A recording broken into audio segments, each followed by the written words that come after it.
play a couple notes on a xylophone.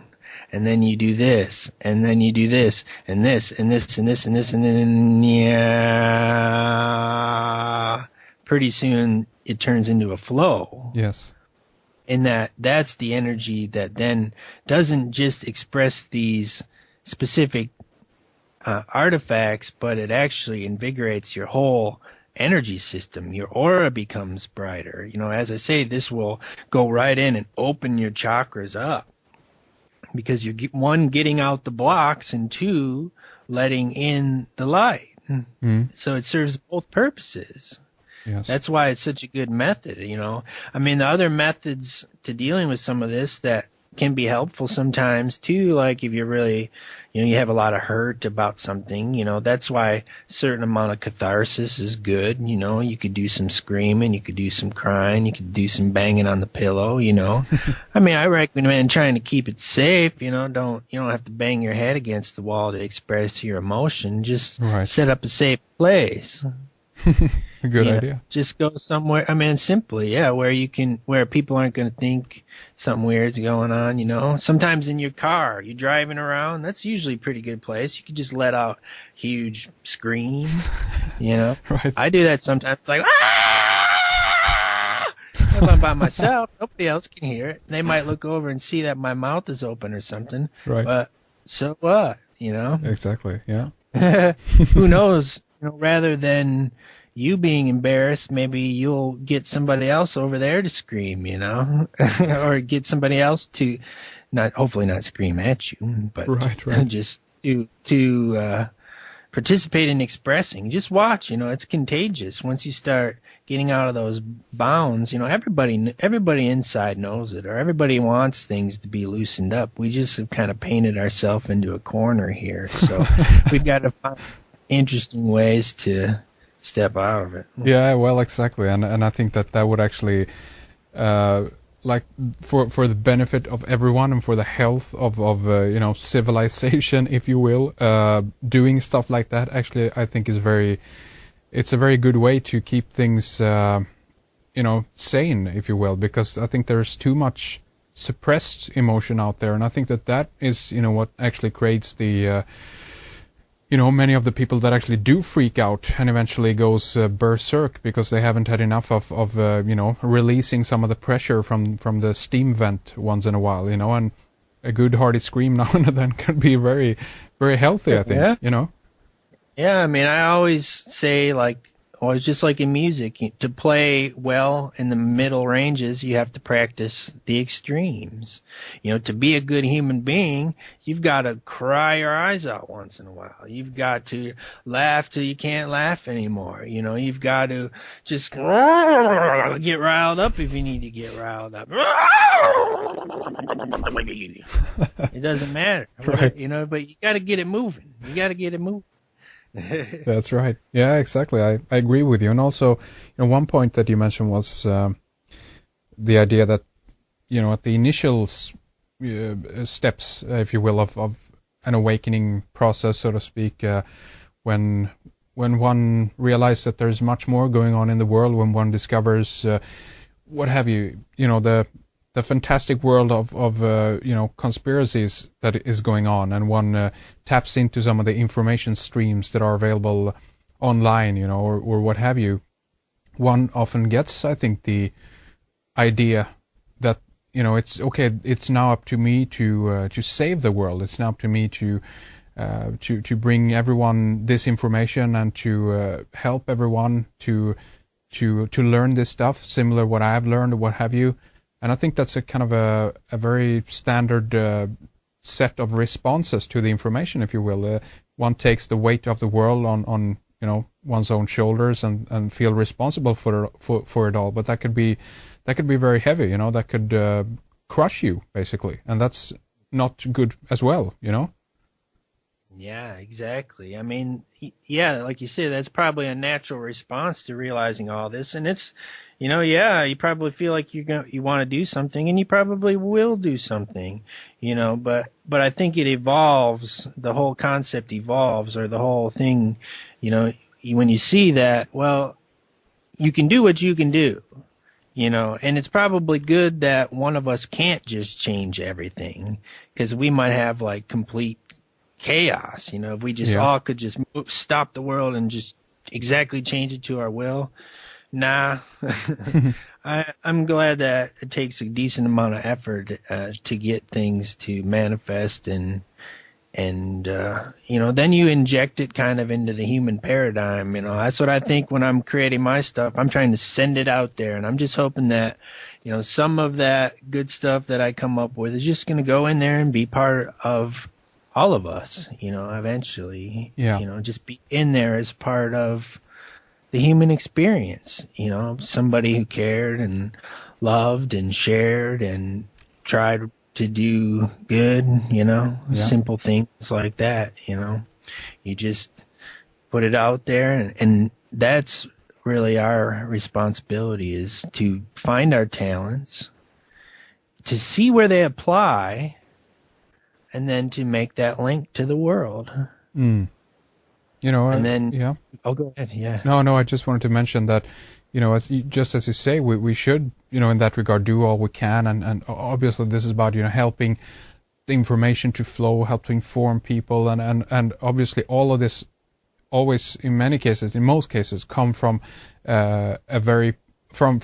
basically from a position of love, a love of the people around you, or even society, or a nation, or even the earth, to help to heal this planet, which obviously, in many regards at least, is sick, or at least the human world, that we're in a lot of trouble right now, but what is worth saying is that there are many levels of helping along, the awakening process, so to speak, and in many cases working on yourself, and consequently creating that little field or aura around yourself can be as beneficial as going out and screaming, at the streets and waving those placards and help to bring in reform, in one way. It's just a different perspective and approach to the same goal in one way.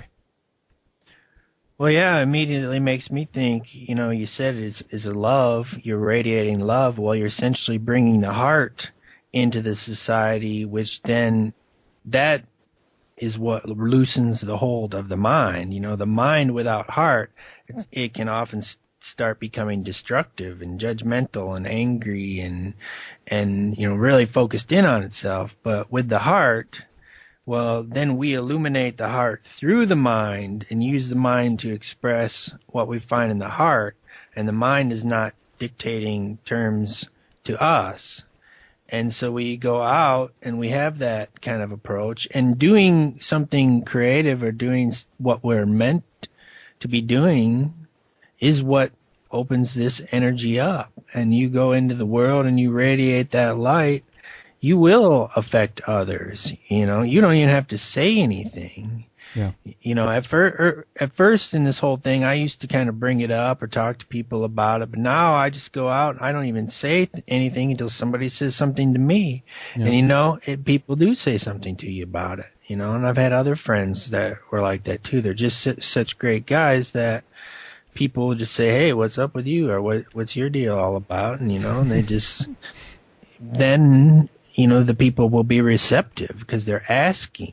Their curiosity is leading the way, and you don't have to try to convince anybody of anything, So it's those receptive moments as well that are really, really help facilitate the transmission of that energy, Yes, and also, of course, speech is just one form of communication. So I think that human beings are communicating on so many levels all the time.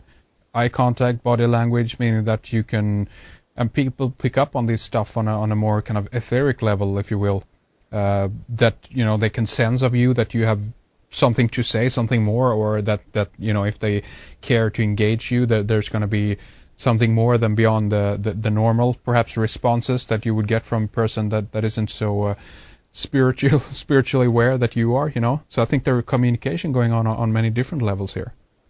Yeah, good point, because, that leads us right into considering the present moment. We're talking the Zen eye of the hurricane. Well, that's where you stop. That's where you're in the moment and being in the moment and not having your energy out there. You know, you don't have a part of yourself lost with the TV or thinking about this or thinking about, when you're present, when you're there, then what you said maybe for some people happens on a ethereal level. Well, that becomes conscious. You see all that stuff. You know, you can see where people are coming from. Mm-hmm. You can see all sorts of things in their energy fields. You know, I've seen angels, I've seen demons, I've seen nymphs and fauns and animals of all types flashing in and out of people's auras.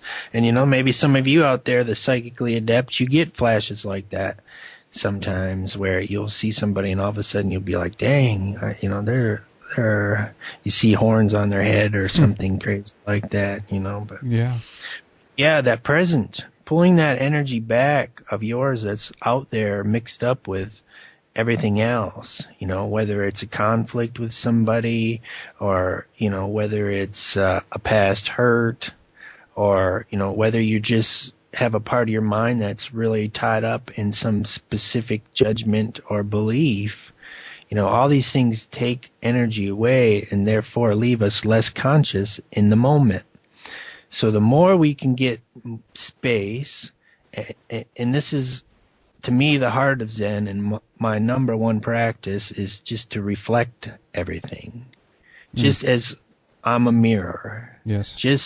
It just happens. Everything happens. And, you know, it could be catastrophe or it could be whatever, but I still, there in that place, at the very root of it all, I just see it. Sure, on other level. Oh, yeah, go ahead. No, I just want to say, so it's more about reflect than instead of react. Yeah, exactly. Because reflect disengages react, whether it's a thought, whether it's a feeling, you know, because all those things are tied to our individualized specific human body at this time self. Those are things cultivated in that persona. But to see things as universe, or, you know, you got to be completely neutral. You just see it. Yeah. You're aware. It all happens. All of it. The good, the bad, the terrible, the intense, you know, everything. It happens. So when you see it, when you see things, you're not surprised by it. You don't react. You don't judge. You don't interpret. You don't think about. You just see it. Yeah. And that is the Zen eye of the hurricane. And, you know, exactly, it's a very good point, and it's more of you're becoming an observer of things instead of just one who is engaged and are kind of emotionally responsive to all the things that are going on. Obviously, some people would suggest that that's cold. And in a way, they're right, because this person is more cool, right? They're more focused on themselves. They're not, you know, hot, as it were. They're not emotionally engaged in the same way. And I think things would be more balanced, and I think people would have a better perspective on things if they could learn to apply this technique, so to speak, on themselves a little bit more. Just as you say, Chris, instead of just running around and you know, panicking about all the things that are going on in the world, having a more cool approach to it, and you know, very consciously just observe it and let it flow, and you know, and that, I think, would open you up or allow yourself to deal with these things also in a more you know, rational and sensible way. What do you think, Chris? Yeah, it'll help you relax too, you know, and it's about slowing things down. You know, removing artificial pressures, like where you set for yourself, I got to get this done by 3, and then you sit and worry about it all day until 3 o'clock. You know, all these things that we perceive as maybe just part of the way things are. Well, we can start weeding out some of these artificial superstructures we imposed on ourselves if we realize, well, things can wait. You know, everything doesn't have to be in a rush.